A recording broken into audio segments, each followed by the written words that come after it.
Have you got your Talk Money Nothing Else merchandise yet? If you know, you know what I'm talking about. Welcome back to Damien After Dark. You know what to do. If you're not subscribed yet, hit that subscribe button so you can get up to date notifications when I go live and when I post new content. We're back with Bad Boys Club Season 1, Episode 3. Can y'all believe we're already 3 episodes in? Even though it feels like we're 1 episode in, because even though we're 3 episodes in, the bad boys are still on day 1 or 2. And I'm like, Zeus, why do y'all always do this to me? Every show that Zeus does, they make you feel like you can be on episode 8, but the cast is still like 3 days into the fucking season. And it's just, anyway, I got my notes here and I got my docket, and we're about to get down to the business. So let's start out with Milan, Moe, and Curtis, because the scene opens with Curtis and Moe in the kitchen. The producers obviously send Milan into the kitchen to speak with Moe and Curtis. So Milan brings up the incident that happened where Moe sucker punched Kerrion. If y'all remember last week, Moe was pushing Kerrion on his sexuality, asking him, so what do you prefer? Are you into men or are you into women? Are you over there or are you over here? And Kerrion was defensive about it. You know, he was putting up his walls about why they're asking him these questions. And out of nowhere, Moe just punches him. And so Milan brings this situation up and, you know, just tries to feel them out about it and see where they stand. And they have a conversation about it. And I like Milan in this moment. In this first scene, it really made me like Milan a little bit more. But here's the thing about him. Like, he has these moments where I really love him. And then he has his arrogant, egotistical moments when he's like talking about how like he's the best thing since sliced bread. And that's when I get turned off by him. I'm like, oh, come on. You can be confident without looking like an arrogant asshole.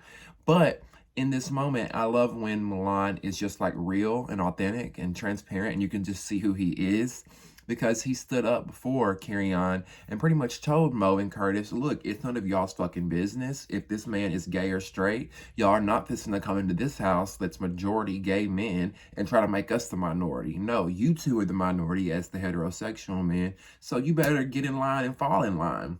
And I love that Milan is not afraid of them. He's not intimidated by them. If anything, to be honest with y'all, it seems like Curtis and Moe were a little intimidated by Milan, because Milan is not a little man. He's a big dude. So you can tell that they know if they ever went toe-to-toe with Milan, that he might put the paws on them, you know, and he might give them a run for their money. Just because you fight with a gay man does not mean you're going to win or you're going to beat their ass. I mean, gay people are some of the toughest people that I know, because we've had to fight ever since we fucking came out the womb knowing who we are. We've had to fight physically, we've had to fight emotionally, we've had to just stick up and stand up for who we are as people just to live. So I'm sure Milan would fuck them up. Also, Milan has an OnlyFans, and I'm over here like, damn, I'm so tempted to buy it. I'm like, fuck, I don't want to buy this damn OnlyFans. And y'all notice I got an X on my hand. It looks like I went to the club last night and I'm underage and I can't drink or something. But no, I went to a Kevin Gates show and they put these X's on our hands, so that's why. And I was trying to get it off. But okay, anyway. So after Moe and Kerrion, or I'm sorry, after Moe, Milan, and Curtis talk, we go to the scene with Rel, Kerrion, and Gutta. They're outside and they're all talking, and I'm with Rel on this, because Rel picks up what we're all picking up, which is the sexual tension, which is the energy between Gutta and Kerrion, because we all see it. It's so clear as day that we know Gutta likes Kerrion. That's plain as day. But it's Kerrion is the one that's playing hard to get. And we're going to get into more of that later. I think Kerrion is really struggling with his sexuality. We'll get into that more later. But so Dylan and William, they're in the bedroom. Y'all remember when they chose rooms at the beginning and Dylan got stuck in the bedroom with William in that little bitty cot? I'm like, William or Dylan, why are you on this damn cot? If you're a bad boy, you should have demanded a bed. I would have either A, went and found me a bed somewhere else, stole somebody's bed. Hell, I'm gonna sleep in the bed with Milan or Kerrion or somebody before I sleep on a fucking cot. Or y'all gonna put me up in a hotel room, or somebody just gonna go buy me a bed. I'm not laying on this fucking cot in the floor while everybody else is up in these nice fucking rooms in this house in Beverly Hills. Like, what the fuck? Dylan, you are not a bad boy to me. And I'm sorry, y'all. Throughout this whole video, throughout this whole season, I'm probably going to hammer Dylan because to me, he does not deserve to be there. Dylan is not a bad boy. He is an extra. You got your star of the show in the background up here. And then back here in the background, you have Dylan, who's an extra, just bobbing and weaving, trying to fit in. Like, okay, all right, let's go on to Kerrion. You know, he talked with Gutta and he talked with Rel a little bit about what happened with him and Moe and Curtis. And then he goes into the kitchen to confront Moe and Curtis on what happened. And what I liked Kerrion's response because he confronted them about Moolah Moe, down low Moe, punching him. And he kept asking them, you know, since y'all are so worried about my sexuality, what's going on between y'all? You know, what's the vibe between y'all two? And Moe and Curtis kept deflecting, asking him about, well, they kept, or mainly Moe, he kept asking the same fucking question. Are you into men? Are you into women? And I'm like, Moe, why do you keep asking him this? Do you want to hit it? Or do you want some dick from Kirk Franklin's son? Is that what it is? Like, I don't understand why you kept on asking. Some people may say, well, oh, he just wants to know so he can feel uncomfortable. Like, you can't ask every person that you pass and come into contact in your life, are you gay or are you straight? Are you gay? Are you straight?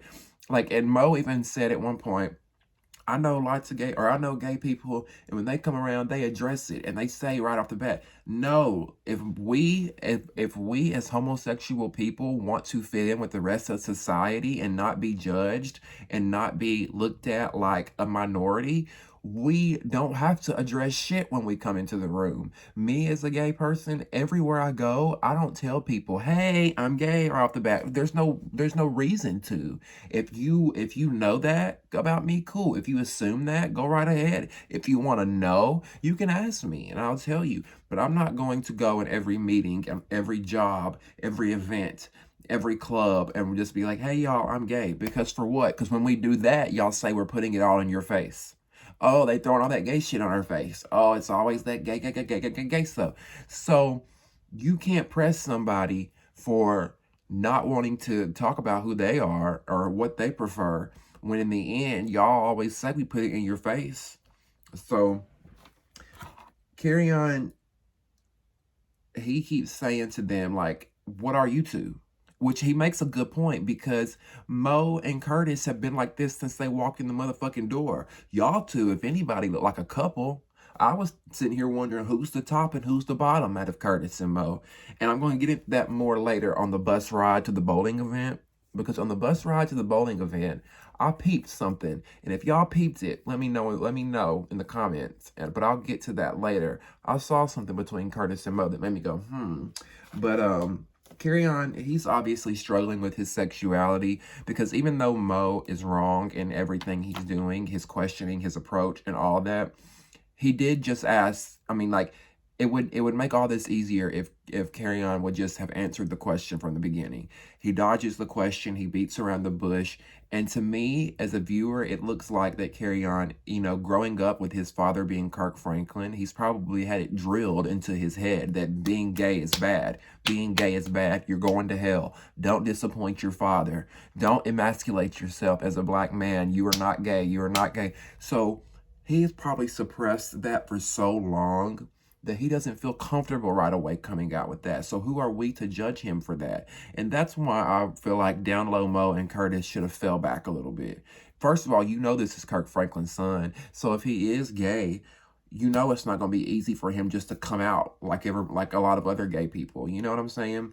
So I thought in that moment with that scene, I felt for Kerrion. Like I was just like I felt bad for him because he's obviously struggling, but I feel like this show is what's going to bring him out of his shell. Him being around all these other gay men, him having this gay fan base watching him and supporting him, I feel like this is really going to help him come into his own and get out of that shadow of being Kirk Franklin's son, you know? And he's so fucking fine, y'all. Oh my God. Like, Kerrion is so fun. Like, that is the perfect man for me. I would date him in a heartbeat. Oh my God. He's probably my favorite. If I have a crush on anybody on the entire show, it's Kerrion. And you know what? Moolah Moe would be attractive if his personality wasn't shit. Since his personality has been shit so far, I think he's ugly as fuck. Now, we're going to give him a chance. Circle back with me at the end of the season. But as of now, Mo, you ugly as shit. So Kerrion finally says, you know what? Fuck it. I'm bisexual, I guess. Whatever. I'm bisexual. And I'm like, finally, it's all you had to say. But Curtis is like kind of shocked by it. He's like, I'm shocked. I'm shocked. You know, this is Kirk Franklin's son. Why are you shocked? Do you think just because someone is a pastor, like that right there shows Mo's ignorant mindset. He thinks that just because Kerrion was raised with a pastor, with a father who's a pastor, that he can't be gay. That goes to show you that Moolah Moe has no idea how it works. Nobody tells you, hey, being gay is wrong, don't do it, and your mind just changes. You're born that way. You're already wired that way. You know, God already knows that you're going to be gay before you even know that you're going to be gay. And I'm going to make a lot of people mad when I say that one. But it's the truth. And for those of you who say it's not true, you have no say. You have no dog in this fight until you've lived it. Okay? All right. Where are we at? All right, on to the next scene. Anthony approaches Milan in his bedroom. You know, about their little issue. You know, Milan and Anthony had a little fight, but he approaches them about that. And Anthony said something, because I've really liked Anthony, but he said something in this episode that really made me like, really, Anthony? Like, God, I was really liking you, but now you're going down that lane of corny. So Anthony's talking to Milan about the room, because you know they at first they were fighting over the bedroom. And in Anthony's confessional, he says, you know, back home I live in a mansion, so I'll let him have this little room. And I'm not saying, Anthony, that you don't live in a mansion, but can we see some receipts? Because your idea of a mansion may be different from everybody else's idea of a mansion. And I just, like, I'm not hating by no means. That's why I'm saying, like, let's see the mansion. The thing about it is a lot of these boys, particularly gay boys, they love to be stunt queens. There's so many stunt queens in the gay community, and I can peep it, like I can fucking smell it like nothing, okay? And for those who don't know, I have a lot of straight women who watch my videos. A stunt queen is a gay man who lies and puts on theatrics and does the most for attention and to look good. And I feel like in that moment, Anthony was being a stunt queen. Maybe he's not. Prove us wrong, Anthony. Show us your mansion. I just want to see. But I feel like in that moment, you were just trying to be cool and look cool, and it came off cringy. And I was just like, really? Like, if I don't live in a mansion, I'm not going to fucking lie about it. Like, I'm not going to lie about it. Authenticity is attractive. Authenticity is attractive. Say it with me, y'all. Authenticity is attractive. Okay? All right, where are we at? Okay, so Natalie FaceTimes Milan while he's in the closet talking with Anthony. And Natalie invites all the boys to their first event. They're doing a celebrity bowling event, and she tells all the boys to get dressed and make sure you're on your best behavior. This is a super elite big event with all these celebrities now. All these celebrities. Huge elite event. Tons of celebrities.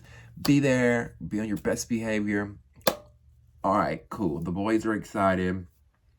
And, you know, finally, we get an outside group scene, because we know Zeus is notorious for doing episodes drawn out 60-minute scenes in the house all day. We'll get 3 episodes of them in the house fighting over nothing. So when I hear we're going outside of the house, I'm like, thank you, Zeus. Thank you so much. Y'all are listening to my videos. But no, I'm hoping we get more. Like, I need some producing being done here, guys. Like, I'm going fucking crazy with it. Can we get some, like, when I say that, like, what I mean is, here's an example. Let's get a scene opening up with Milan and Gutta and Rel out to dinner, or not out to dinner, out to lunch or brunch in Hollywood, and they're talking about the issues in the house. Like, let's not do every scene in the house. You know, have one of them out at brunch, have one of them out, or have 2 of them out jogging, getting some exercise in Runyon Canyon in LA. You know, let's have different scenes and let's talk about different things. Let's layer back these boys and find out who they are. Let's get some substance, because we're not going to build this Bad Boys Club brand if we don't have proper and quality producing. The Bad Girls Club ran so long because they had quality, good, they had a good team and a good creative plan. Like, I'm getting aggravated with Zeus, y'all. Let me calm down. Shit. All right, so where are we at? Curtis makes the comment, you know, well, Milan goes downstairs and tells everybody. He gathers all the boys, lets them know what Natalie told them. Be ready in 30 minutes. We're going to the club. Big celebrity event. Yada, yada, yada. Curtis makes the comment of, good, what did he say? There's so many, what did he say? How many dudes? There's so many dudes or something. He's like, good, finally you'll be around females. There's just so many dudes here. And it's like, man, what you signed up for? What you think this was? The motherfucking co-ed club? What, the Boys and Girls Club? What did you think it was, Curtis? When you signed the motherfucking dotted line, it said Bad Boys Club at the top. Did you think you was gonna be coupled up with a bunch of women? Like, come on now. I'm getting sick of that shit with Curtis and Mo. They keep playing on that narrative of, oh, well, we want some pussy. Where's the women? Where's all the pussy at? No, you know where the pussy is. It's not in the Bad Boys Club. You surrounded by dicks and bussy, boy. Now, get right, Curtis. Get right, because you know what you're doing. The shit that y'all keep saying and that you keep doing makes you look so suspect and down low. It's unreal to me. Like, all the little sly, slick, underhanded, homophobic comments. Get with it, Curtis. Come on. And you ain't even that cute. You ain't even that cute looking like the Predator. Does anyone else notice Milan's eggplant swinging? Baby, I had to wipe the corners of my mouth because Milan, even though he drives me crazy sometimes, when he wear them sweatpants, his dick be on soft and it just be swinging. I'm talking about swinging in them motherfucking sweats. And I'm just sitting up there like, thank you, Milan. If you don't provide anything, you provide that dick, okay? Because, like, I don't know. I think he's doing it on purpose. He always be wearing them sweats. And I don't think he's wearing underwear either, because that thing is just swinging. Somebody please, on the Zeus team, can we put a stylist in the budget? Because for the most part, all the boys, they have their own unique style and they dress pretty good. I'm not even gonna bag on them. Most of these boys can dress. But can we please get a stylist for William the Baddest? William the Saddest? Because that one-piece money suit he had on looked so tired, looked so cheap, $2 Goodwill. It looked like he probably had boo-boo stains in the back of it. Like, I'm like, William, please. And then please, y'all, stop caking all this makeup on your face. Little tip for boys who wear makeup. Because every now and then I wear some and y'all don't ever even know. And I'm going to tell you why. Pro tip for boys who wear makeup. Less is more. Because the more y'all put it on, you can already tell when a man wears makeup. But when you put on a lot of it, y'all look like fucking clowns. And then a lot of y'all have bad skin, no shade. If you need a Lumi spa, hit me up and I'll get your skin right. But a lot of y'all have bad skin and you can see the craters, you can see the blackheads, the huge pores. All of that makeup is just seeping into it. I'm not even trying to be a bully, y'all. I promise anybody that knows me knows I am such a nice person. But this is my honest review. I told and promised myself that I would be honest and authentic in these reviews, and I would not hold back for nobody. But y'all gotta stop caking up all this makeup on. Dylan, baby, you look casket ready in some of them confessionals. Straight beard, and then white as a motherfucking ghost up here with foundation. Like, somebody get Dylan a makeup artist, and somebody get William a stylist, because they look a fucking mess. Okay? The two white boys look a mess.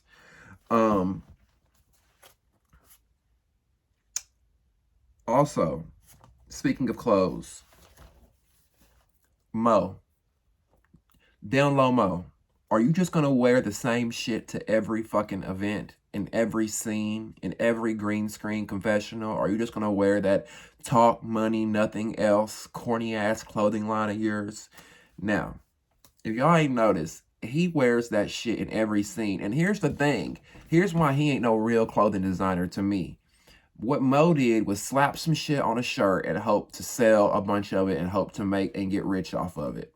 If you're a real clothing designer and you put out a line, a clothing line is not fucking one piece. You don't just put out a shirt and say, here's my clothing line. Like, where's the pieces? Where's the pieces? Because all Moe has is like a bunch of jogging suits that are different colors that say talk money, nothing else, and a bunch of hats that are different colors that say talk money, nothing else. Where's the creativity, Moe? Because I'm pretty sure it took you 5 seconds to come up with talk money, nothing else. That corny ass saying. Where's the creativity? Like, what's the design you're gonna put on your shirt?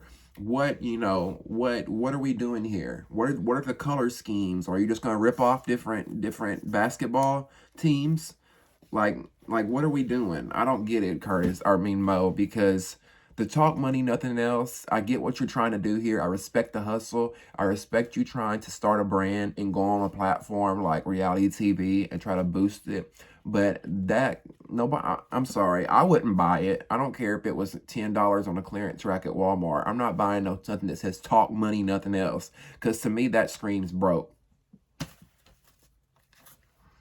So they're all in the bus, and they're on the way. I feel so sorry for Dylan, because he just seems so lost. Like he's just trying to fit in every moment.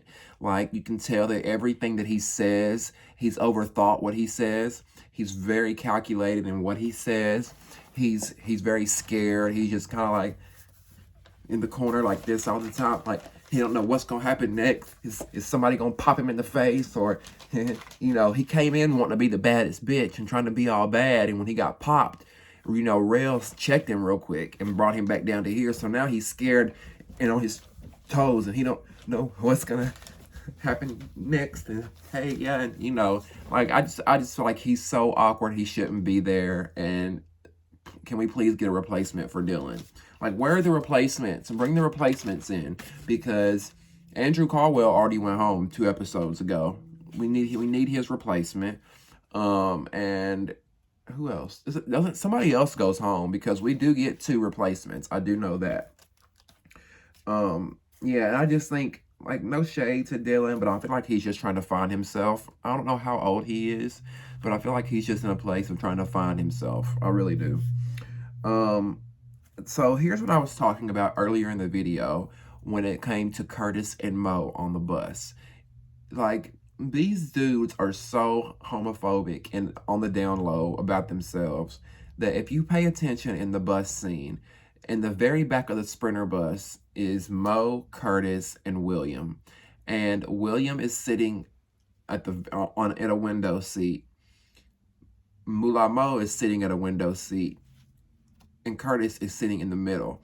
And Curtis is literally sitting almost on Moe's lap. Like, he's so uncomfortable to sit close to William that he's like, if Moe was right here and I'm Curtis, this is like Curtis the whole time. Like, if you look at the scene of him in the bus, pause it and look at Moe and Curtis's leg. They're like this. They're this close to each other. Their thighs are like just smashed against one another, because you can tell that Curtis is so scared to just sit next to fucking William, like, what's William gonna do? Touch you? Jack you off in your seat? No. Like, y'all are so weird.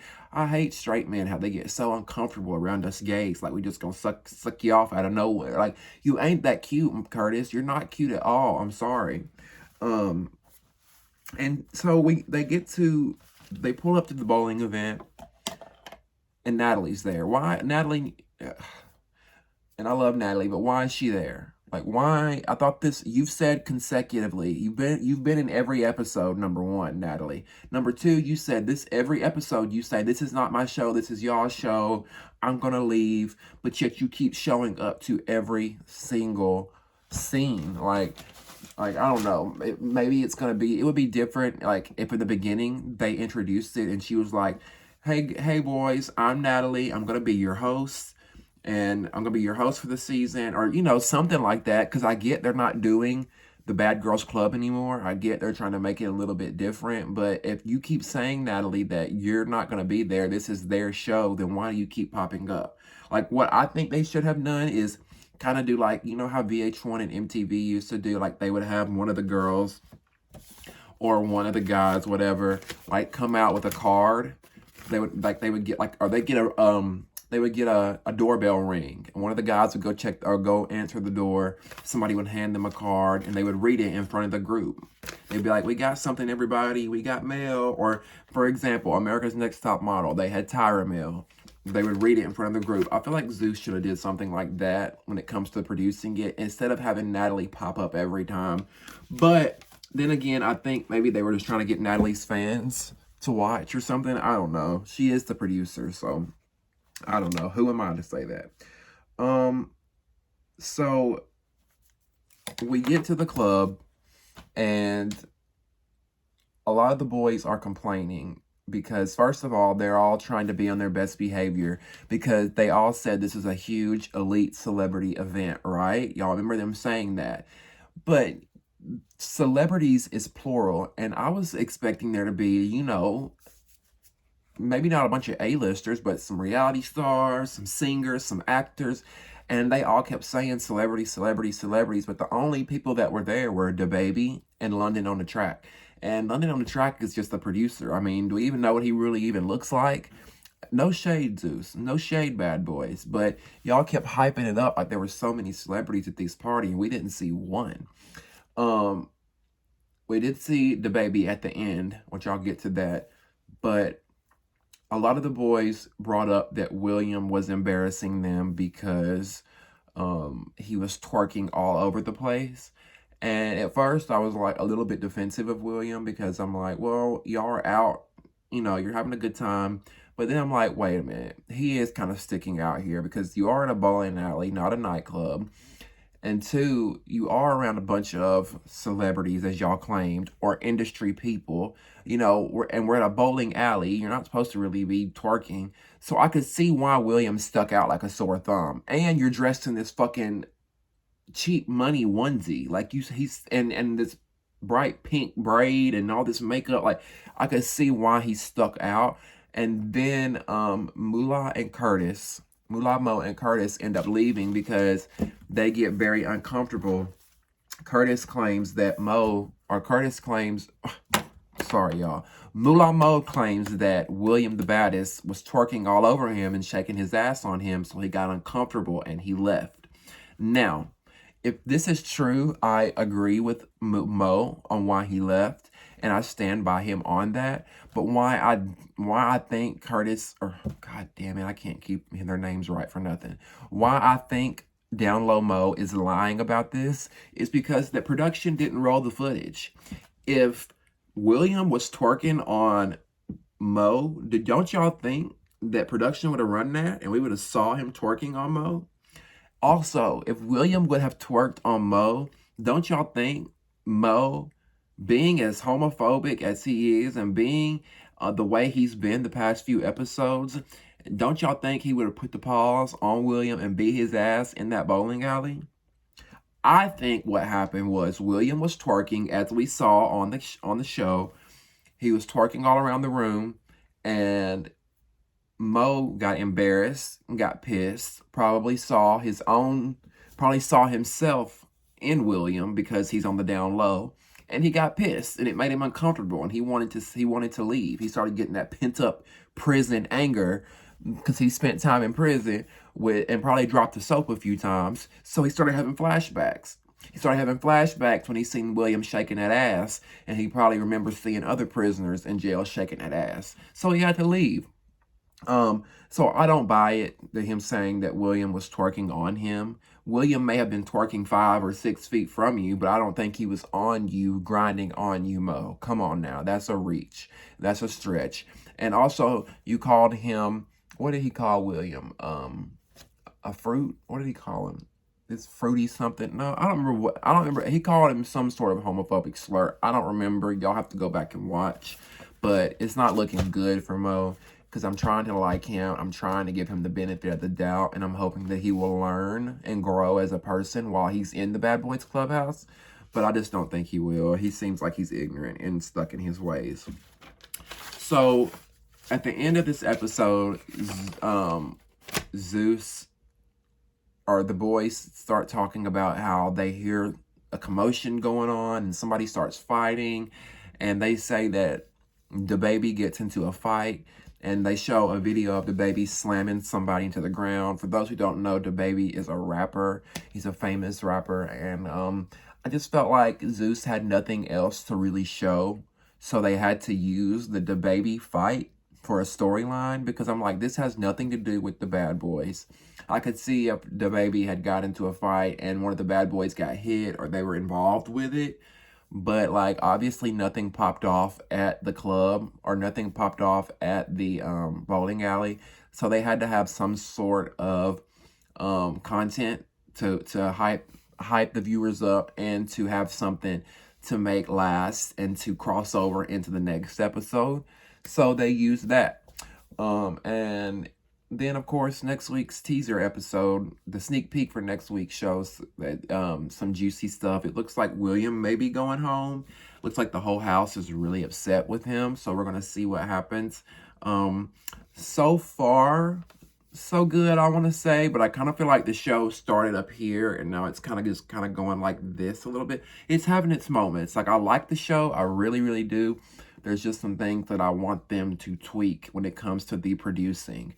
Zeus, please stop letting Natalie produce. Natalie is not a producer. Natalie needs to stick to being the talent, because we know what, that's a whole other video. We're not even going to get into that. Thank y'all so much for tuning in. I appreciate the love and for y'all always watching my videos.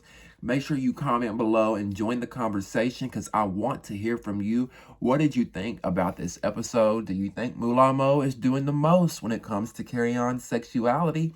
And what did you think about William the baddest, William the saddest, in his outfit choice? Do you think he was twerking on Mo in the club, or is Mo reaching when it comes to that? Let me know in the comments below. Let me know what you thought about this episode. I love you guys so much, and I'll see you on the next episode of Damien After Dark. Mwah. See ya.